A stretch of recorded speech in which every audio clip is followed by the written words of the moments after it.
Namaskaram Sadhguru. Namaste. Lord Ram and Lord Krishna were very different in their leadership styles. In my understanding, Ram would follow the books, whereas Krishna would not worry about the means if the end goal was right. Sadhguru, whose principles should a modern day CEO emulate, Ram or Krishna? Are you picking up two people from Uttar Pradesh, huh?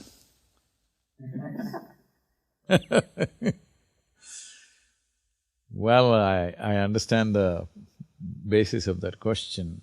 Should I play by the rule book, or should I play by my conscience or consciousness? Well, it depends on what kind of situations and what kind of roles you have to play. See, at the time of Rama, we call him Rama in southern India, okay? You cut off his name Ram. In Tamil Nadu is Raman, okay? So, when it comes to Rama, he is playing by the book, because you must understand at that time, one continuous conversation in that society is how to establish an order. This I can speak with certain context right now, because in the last month, more than nearly 40 days, I've been on road touching these Native American nations. Also, all those places which were known as Wild West, the frontier of America. Why Wild West happened the way it happened was, there was not enough law. So a whole lot of people were outlaw, because the only way they could survive and thrive in that place was to do their own thing, where gun was the law in many ways for them. So they are living in that kind of atmosphere, so all these Wild West outlaws became stars in United States. They're celebrities, huge following for them, even today, I'm saying there is following. There are movies and movies about outlaws, because the law itself was so ambiguous and so undefined that who is the law, who is the outlaw was very, it's a mushy place. There's no clear distinction what is law, what is outside of law.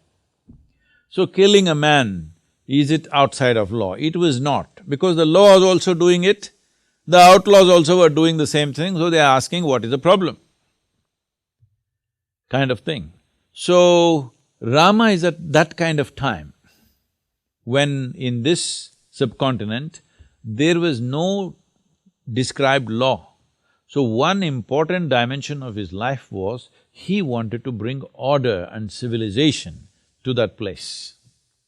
So he always talked about the thing, even if he saw it was very cruel what he was doing. For example, sending his wife back to forest the second time over, when she is pregnant, he knows it's wrong.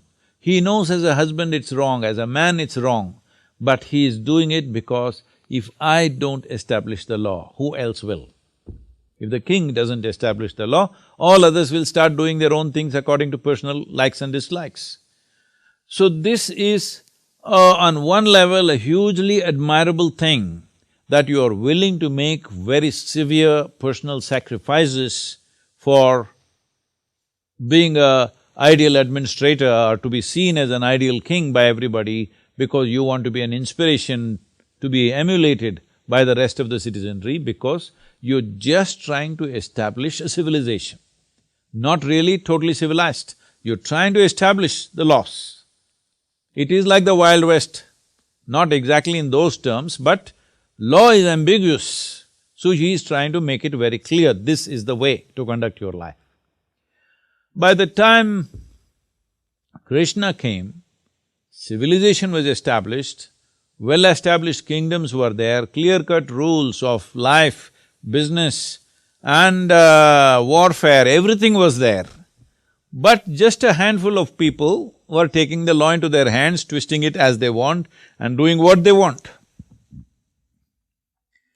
Because, see, it is like when the law is not there, you have to treat it in one way. When the law is there and everybody knows what is the law, but they're finding an underhand way of doing things, now you have to treat it as a crime.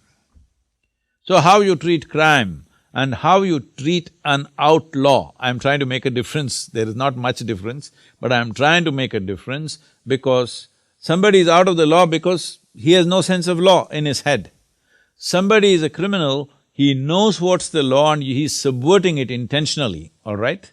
Not because of the compulsions of the situation alone, but he's by choice subverting the law.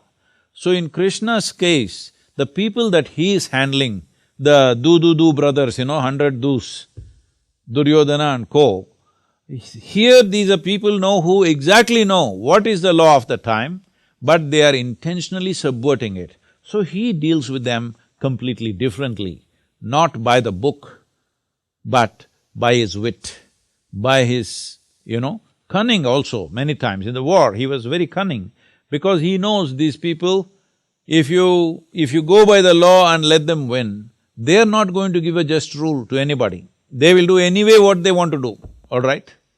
They'll anyway do what they want to do. They will not go in a just manner for the people. So he is dealing with him in a different way. So these are two different contexts, these are two different times. So what we need to see is, for their time, they are acting in a relevant way, both of them.